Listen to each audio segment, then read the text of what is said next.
第二屆中國葡語國家經貿博覽會澳門、第30屆澳門國際貿易投資展覽會及澳門國際品牌連鎖加盟展2025作起一連4日舉行，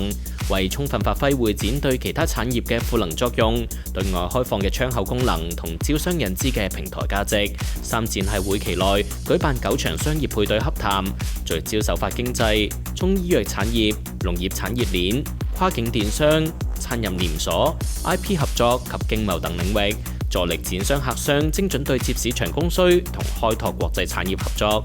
唔少嚟自唔同地區嘅參展商都認為，商業配對有助精準對接、拓展商機。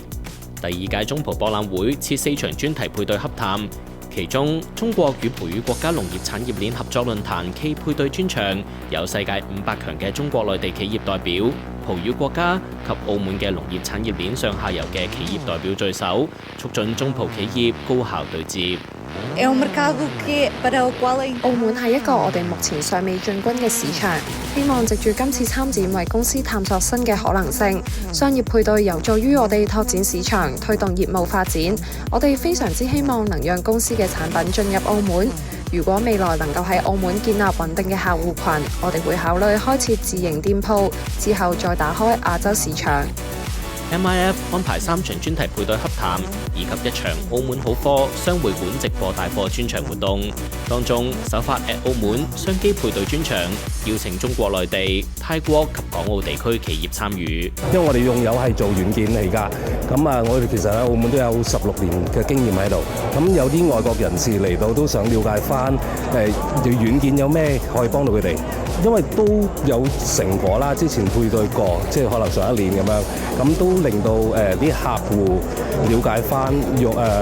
軟件嗰個層面，跟住尤其是而家令到佢哋知道 AI 有幾重要，都有啲傾緊嘅，應該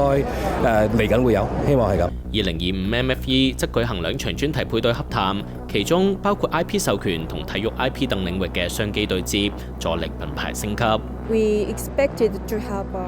我哋係首次來澳參展，今年帶咗30家品牌公司來澳，其中15家參與咗商業配對。我哋對澳門嘅連鎖業、酒店業同文旅產業非常有興趣，同來自廣東省嘅公司、澳門本地嘅酒店同文旅業洽談。